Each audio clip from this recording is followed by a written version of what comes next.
গাড়ি আস্তে আস্তে থামল সিলেটের মালনী ছড়া চা বাগানের পথের ধারে। দূরের পাহাড়ের চূড়া মেঘের স্নিগ্ধ চাদরে ঢাকা, সারি সারি সবুজ চা গাছ স্নিগ্ধ বাতাসে দোল খাচ্ছে। পাতার মাঝে মৃদু শীষ দিয়ে বাতাস বয়ে যাচ্ছে।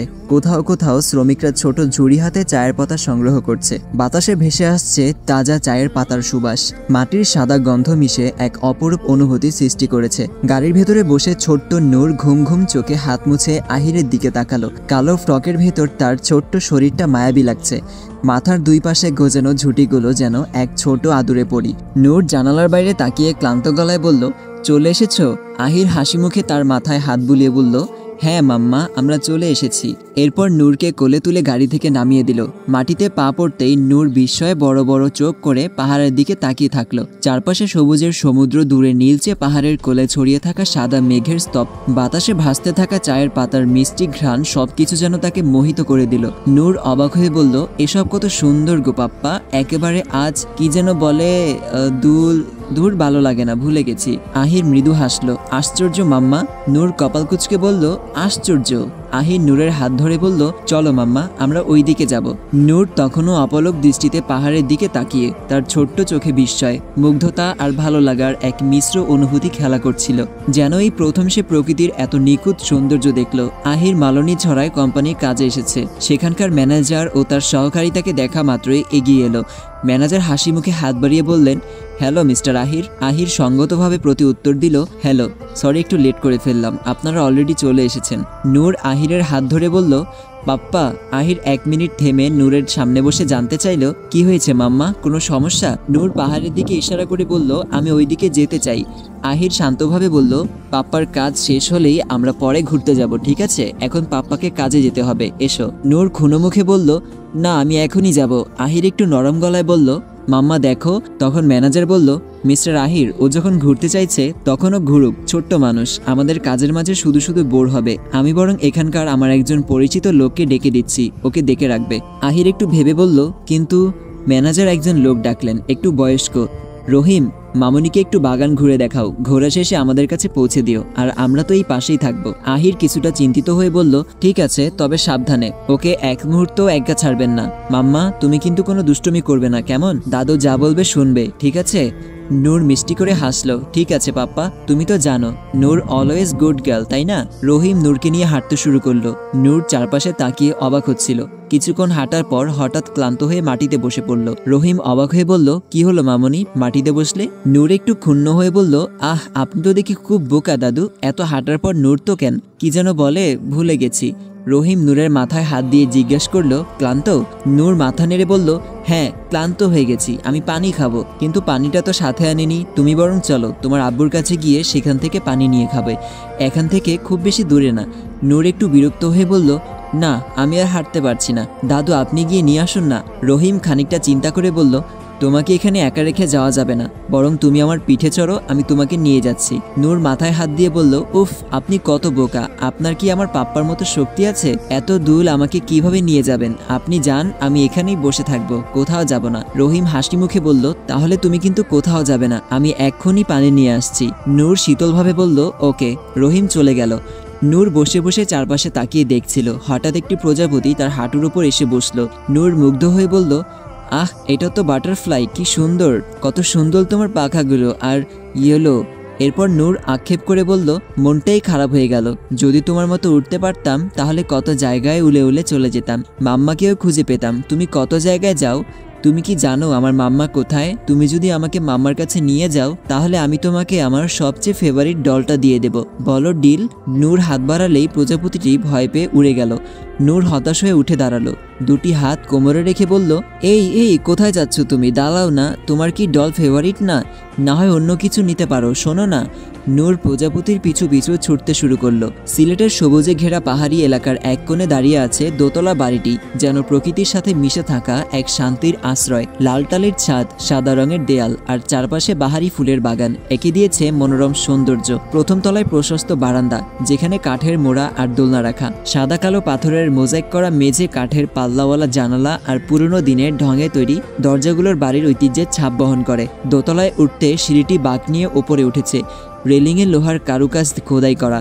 উপরে উঠলেই দেখা যায় একটি বড় খোলা বারান্দা, যেখান থেকে দূরে চা বাগান আর পাহাড়ের সবুজ দৃশ্য চোখে পড়ে। নুহা দাঁড়িয়ে আছে বারান্দার রেলিং ধরে, তার খোলা চুল বাতাসে আলতো করে উঠছে। চোখ দুটি হারিয়ে গেছে দূরের নৈর্গশিক দৃশ্যের গভীরে। এমনটা সে প্রায় করে যখনই মনটা ব্যস্ত হয়। পাশে সিফাত নীরব কিন্তু উপস্থিত, এক হাত পকেটে রেখে গা এলিয়ে দাঁড়িয়ে আছে।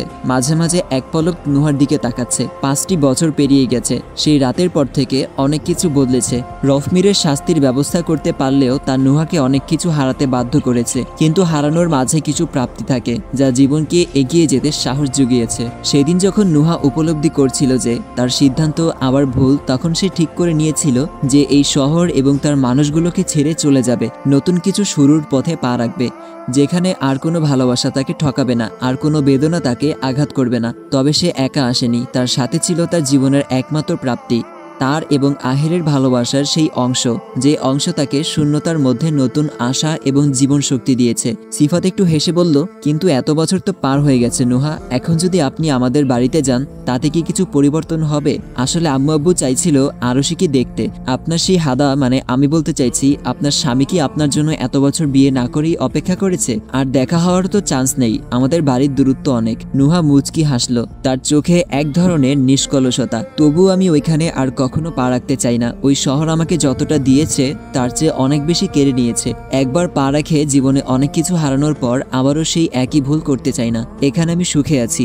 সিফাত কিছুটা অবাক হয়ে প্রশ্ন করলো, তবে আপনার বোন, তাকে নিয়ে আপনার মতামত কি? আপনি তো জানেন ও ভালো আছে, তার স্বামী, সংসার, বাচ্চা সবকিছু নিয়ে সুখী। আমি চাই ও আরো ভালো থাকুক। আর আপনি তো আমাকে খবরগুলো দিয়েছেন, এখন আবার বলবেন না মিথ্যা বলেছেন। সিফাত হাসলো, পাগল নাকি আপনাকে মিথ্যা বলবো? তর্ক করে আপনার সাথে আমি কখনো জিতেছি বলে মনে পড়ে না। বাদ দিন সেসব, আমাকে যেতে হবে। আমার জান কোথায়? সকাল থেকে তাকে দেখছি না। নুহা হেসে বলল, আমি সকালে যখন গেলাম ও তো ঘুমাচ্ছিল, ফিরে এসে আর দেখিনি। নানুর সাথে কোথাও গেছে মনে হয়। নানি, আপনি কি আরুষিকে দেখেছেন? মরিয়ম বেগম উঠোনে বসে আপন মনে চুল আশ্রে নিচ্ছিল।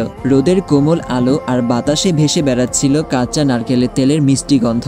বয়সের ছাপ পড়লেও তার মুখাবয়বে এক ধরনের প্রশান্তির ছায়া। নুহার প্রশ্ন শুনে তিনি কিছুক্ষণ চুল আঁচড়ানোর কাজ বন্ধ করে তারপর ধীরে ধীরে মুখ তুলে তাকালেন। মরিয়ম বেগম শান্তস্বরে বললেন, একটু আগেও তো এখানেই ছিল, ঘুম থেকে উঠে তোর কথা জিজ্ঞেস করছিল। জানি না এইটুকুর ভেতর কোথায় গেল। নানুর সাথে হয়তো গেছে। মরিয়ম বেগম ও আজনাব শেখ সিফাতের নানি ও নানা। সিলেটের মালানি ছাড়া চা বাগানের সাথে নিবিড় সম্পর্ক রাখেন। সিফাত ছোট থেকেই তাদের কাছে থাকে। এই সুন্দর পাহাড়ি অঞ্চলের পরিবেশ তাকে ভীষণভাবে মুগ্ধ করে। নুহা এখন আরশিকে নিয়ে মরিয়ম বেগম ও আজনাব শেখের সাথে বসবাস করছে। সেই ঝড়বৃষ্টির রাতে নুহার মনে হয়েছিল সে কি আবারও কোনো ভুল করছে। একাকিত্ব, কষ্ট, অনিশ্চয়তা সবকিছু তাকে চারদিক থেকে গ্রাস করছিল। সে যেন এক দিগ্ভ্রান্ত নাবিক, বুঝতে পারছিল না কোন দিকেই বা তার তীরে ফেরার পথ। ঠিক সেই মুহূর্তে সিফাত তার কাছে এসেছিল। ভয় পাবেন না, আপনি একা নন, আমি আপনার পাশে আছি আর থাকবো। সিফাত বন্ধুত্বের হাত বাড়িয়ে দিয়েছিল, কিন্তু সেদিন নুহা সেই হাত ধরেনি। তবু কোনো এক অদৃশ্য টানে সে সিফাতের সঙ্গে যেতে রাজি হয়েছিল। নুহা কখনো সিফাতের কাছে কিছু আশা করেনি, বরং কখনো কখনো অবহেলা করেছে, কখনো রুড কথায় আঘাত দিয়েছে, আবার কখনো ছোটখাটো রাগ অভিমান দিয়ে দূরে সরানোর চেষ্টা করেছে। তবু সিফাত তার প্রতিশ্রুতি ভঙ্গ করেনি। সে কখনো নুহাকে একা ছাড়েনি, কখনো মুখ ফিরিয়ে নেয়নি। আজও সে একইভাবে প্রতিশ্রুতি রক্ষা করে চলেছে। মরিয়ম বেগমের কথা শুনে নুহা ও সিফাত একে অপরের দিকে একবার তাকালো, তারপর একসঙ্গে ধীরে ধীরে নিচে নেমে এলো। ওকে নিয়ে আমি কি করব বলুন তো? আপনাদের আশকারা পেয়ে পেয়ে ও মাথায় উঠে গেছে। এত বারণ করার সত্ত্বেও যখন তখন এদিক ওদিক চলে যায়। ঠিক তখনই আজনাব শেখ বাড়িতে ঢুকলেন। তার চোখে এক ধরনের চিন্তা। নুহামা, তাড়াতাড়ি দেখো, নানু আজকে আবার চা বাগানে চলে গেছে। আমাকে জাফর বলল সে ওকে চা বাগানে দেখেছে, তবে ধরতে পারেনি। তার আগেই কোথায় লুকিয়ে গেছে। এই মেয়েটা আমার একটা কথা যদি শুনতো। মরিয়ম বেগম চিন্তিতভাবে বললেন, কি করবে বলতো? ওর ছোট মনের বিশ্বাস চা বাগানে এত লোক আসে, হয়তো একদিন ওর বাবা আসবে। আমাদের কথা তো তুই শুনলি না, ওইটুকু ছোট্ট বাচ্চা, ও তোর বাবাকে খুঁজবেই। আগেই যদি। নুহা মাথা নেড়ে বলল, নানু আমি জানি ও ওর বাবাকে কতটা খোঁজে, বারবার প্রশ্ন করে, কিন্তু আমি কিভাবে আপনাদের কথা শুনতাম বলুন তো? আমি যতই সবকিছু ছেড়ে চলে আসি, এটা সত্যি। আহির আমার স্বামী, আরুষির বাবা। আর যা কিছু হোক না কেন, আমি শুধু চেয়েছি আরুষি তার বাবার আসল পরিচয় বড় হোক। আর সিফাতকে আমি শুধু আমার একজন ভালো বন্ধু হিসেবে দেখি। আপনারা আমাকে, আরুষিকে যতটা ভালোবাসা দিয়েছেন তা আমাদের জন্য অনেক। আর আরুষির জন্য আমি একাই যথেষ্ট। আস্তে আস্তে ও বুঝে যাবে। আমি বরং ওকে খুঁজে নিয়ে আসি। বলেই নুহা চলে গেল। সিফাত কপালে চিন্তার রেখা ফুটিয়ে মরিয়ম বেগমের দিকে একটু রাগী চোখে তাকালো। এই যে বুড়ি, তোমাকে কতবার বলেছি এসব কথা ওনাকে বলবে না। আমি তোমাকে কখন বলেছি আমি নুহাকে বিয়ে করব, আরশির বাবা হতে চাই? মরিয়ম বেগম একটু হাসলেন। তোর কি মনে হয় আমি তোকে বুঝি না? জানি তো তুমি আমাকে খুব ভালো বোঝো, তবে যতদিন উনি না বোঝে ততদিন তুমিও বোঝানোর চেষ্টা করো না, বুঝলে? আর যদি উনি না বুঝে তাতে আমার কিছু যায় আসে না। পৃথিবীতে কি সুন্দর মেয়ের অভাব পড়েছে? আমি বললে এখন মেয়ের লাইন লেগে যাবে। মরিয়ম বেগম মুচকি হেসে বললেন, আচ্ছা তোর যায় আসে না তাই না? বয়স তো কম হলো না, তো বিয়ে করছিস না কেন? লাইন লাগা, আমিও একটু দেখি সারা জীবন ওনার বন্ধু আর আরশির আঙ্কেল হয়ে থাকবি তুই? সিফাত এক সেকেন্ড থেমে উত্তর দিল, তুমি কি বলতে চাইছো? আমি কি বুড়ো হয়ে গেছি? সময় হলে ঠিক বিয়ে করব। আর আমার জানের আঙ্কেল হয়ে থাকতে আমার কোনো অসুবিধা নেই, বুঝলে তুমি?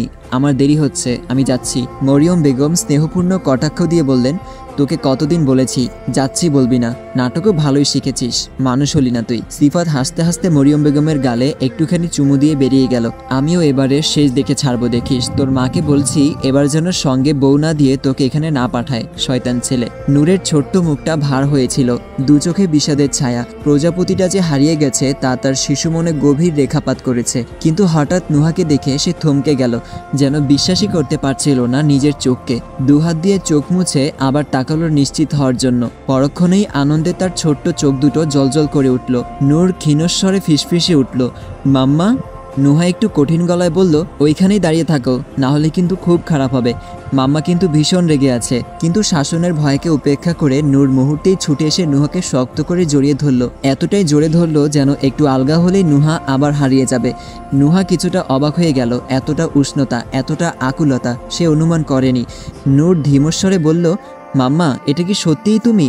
নূরের কণ্ঠে ছিল এক অপার বিস্ময়, বিশ্বাস আর অবিশ্বাসের দোলাচলে দুলতে থাকা ছোট্ট হৃদয়ের চঞ্চলতা। যেন কতদিন ধরে সে এই মুহূর্তটার স্বপ্ন দেখে এসেছে, কিন্তু বাস্তবে পাবার আশা করেনি। নুহা নরম গলায় বলল, তুমি আমাকে না বলে আবারও চলে এসেছো আর এখন আদর দেখাচ্ছ যাতে আমি রাগ করতে না পারি, তাই তো? নূর কিছু না বলে শুধু তাকিয়ে থাকলো মায়ের দিকে। সে অনেকবার বাবার কাছে মাম্মার গল্প শুনেছে, ছবিতে দেখেছে, কল্পনায় অসংখ্যবার মাম্মাকে জড়িয়ে ধরেছে, কিন্তু ঘুম ভাঙলেই মাম্মা হারিয়ে যেত। কতবার খুঁজেছে, কতবার ডাক দিয়েছে, কিন্তু পায়নি। আজ কি তবে সেই স্বপ্ন সত্যি? নুহা নূরের হাতটা ধরে বলল, এক্ষুনি বাড়িতে চলো। তবে শুনে রাখো, আজ তোমাকে একটা শাস্তি পেতেই হবে। আজ দুপুরে তুমি একা একা খাবে, মাম্মা কিন্তু গালে তুলে খাওয়াবে না। নূর কোনো উত্তর না দিয়ে ধীরে ধীরে মুখ তুলে নুহার গালে একটা নরম চুমু দিল, যেন সে নিশ্চিত হতে চাইল এটা কোনো স্বপ্ন নয়। তারপর আবার শক্ত করে জড়িয়ে ধরল, যাতে তার মাম্মা আর কখনো হারিয়ে না যায়।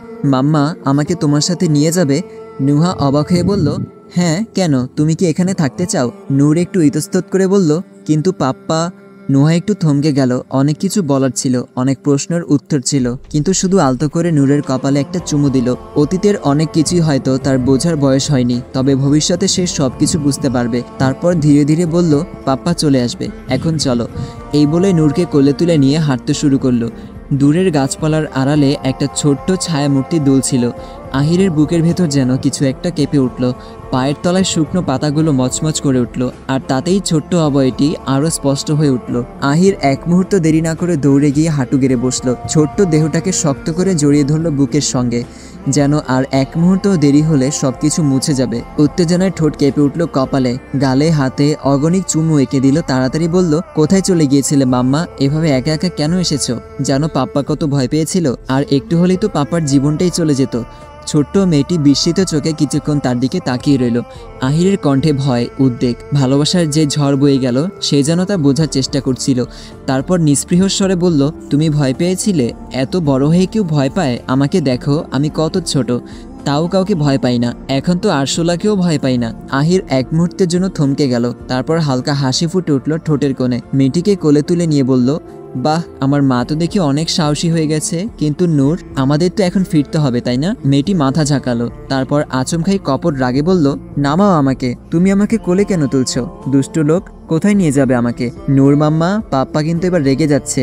মেয়েটি চঞ্চল চোখে তাকিয়ে বলল, তুমি আমাকে জোর করে কোলে তুলেছো, আর নূর নূর বলে ডাকছো কেন? আমার নাম তো আরুষি। আহির হঠাৎ স্তব্ধ হয়ে গেল, একটু অবাক হয়ে মেয়েটির মুখের দিকে তাকালো। এক মুহূর্ত দেরি না করেই বলল, আরুষি, এটা কিভাবে সম্ভব? আর তুমি এই পোশাক কোথায় পেলে? আরুষি অবাক হয়ে বলল, এটা তো আঙ্কেল দিয়েছে। কিন্তু তুমি কে? আহিরের কপালে চিন্তার ভাঁজ পড়ল। তার কণ্ঠস্বরে এক ধরনের অদ্ভুত ভাবনা ফুটে উঠল। আঙ্কেল দিয়েছে, তাহলে নিশ্চয়ই ঈশান। কিন্তু তুমি কখন পোশাক বদলালে? পড়ে গিয়েছিলে নাকি? নোংরা লেগে গিয়েছিল? আরুষি মাথা নাড়ালো, বোঝালো পড়ে যায়নি। আচ্ছা, আরুষি নিশ্চয়ই পাপ্পার নামের সাথে মিল রেখে হয়েছে, তাই না? আহির আরুষির গালে একটা চুমু দিল। আমার প্রিন্সেস, আমি তোমার পাপ্পা, তুমি আমার মা। আর তুমি কি জানতে চাও মাম্মা আমি কে? পাপ্পাকে এতটা বিচলিত করেও তোমার মন ভরেনি যে আবার এসব করে পাপ্পাকে চিন্তায় ফেলছো? আরুষি কিছুক্ষণ তার কথার অর্থ বোঝার চেষ্টা করলো, তারপর বিস্ময় সুরে বলল, পাপ্পা? আহির এক মুহূর্ত চোখ সরিয়ে নিয়ে মৃদুস্বরে বলল, হ্যাঁ চলো, আমরা এক্ষুনি বাড়ি ফিরবো, অলরেডি অনেক সময় হয়ে গেছে। আহির ফোন বের করে দেখলো 11:30। এদিকে আরুষির চোখ তখন আটকে গেছে আহিরের ফোনের ওয়ালপেপারে। সেখানে এক পরিচিত মুখ, তার ছোট্ট কণ্ঠ বিস্ময়ে ভরে উঠল। আরে, এটা তো সত্যিই মাম্মা। তার মানে এটা সত্যি আমার পাপ্পা? আমি পাপ্পাকে পেয়ে গেছি। আহির কিছুটা অবাক হয়ে বলল, কি হলো মাম্মা, কি ভাবছো? তোমার কোথাও আঘাত লাগেনি তো? আরুষি মাথা নেড়ে বলল, না। আহির আর কিছু না বলে আরুষিকে গাড়িতে বসিয়ে দিল। গাড়ির মধ্যে নীরবতা নেমে এলো। কিছুক্ষণ চুপ থেকে আরুষি আবার জিজ্ঞেস করলো, আমরা কোথায় যাচ্ছি পাপ্পা? আহির মৃদু হাসলো, বাড়িতে। আরুষি একটু ভ্রুকুটি করলো, কিন্তু মাম্মা? আহির বিষয়টি এড়িয়ে গিয়ে আরুষির হাতে একটা চকলেট ধরিয়ে দিয়ে ফোনের কার্টুন চালিয়ে বলল, এখন একটা কাজ করো, চিপসটা খাও আর কার্টুন দেখো, আমরা তাড়াতাড়ি বাড়িতে পৌঁছে যাব। বাড়িতে সবাই আছে, তোমার দাদুমণি, আঙ্কেল, ফুফি, চাচি আম্মু, সবাই তোমার অপেক্ষা করছে। আরুষি নিঃশব্দে আহিরের কথা শুনলো, তার ছোট্ট হৃদয় আনন্দে ভরে উঠল। সে চুপচাপ বাইরে তাকিয়ে ভাবতে লাগলো, পাপ্পা তো গাড়ি চালাচ্ছে, এখন আর কিছু জিজ্ঞেস করব না। পাপ্পা যখন বলেছে বাড়িতে এতজন অপেক্ষা করছে, তাহলে তো সত্যিই হবে। মাম্মা তো কখন আমাকে নিয়ে যেতে চায় না। আজ আমি চুপি চুপি পাপ্পার সাথে চলে যাব, পরে পাপ্পাকে বলে মাম্মাকেও নিয়ে যাব, অনেক মজা হবে। গাড়ির জানালায় প্রতিফলিত সন্ধ্যার আলোতে আরুষির চোখ যেন আরো উজ্জ্বল হয়ে উঠল। ছোট্ট বুকের ভেতর এক নতুন স্বপ্নের আলো জ্বলে উঠল।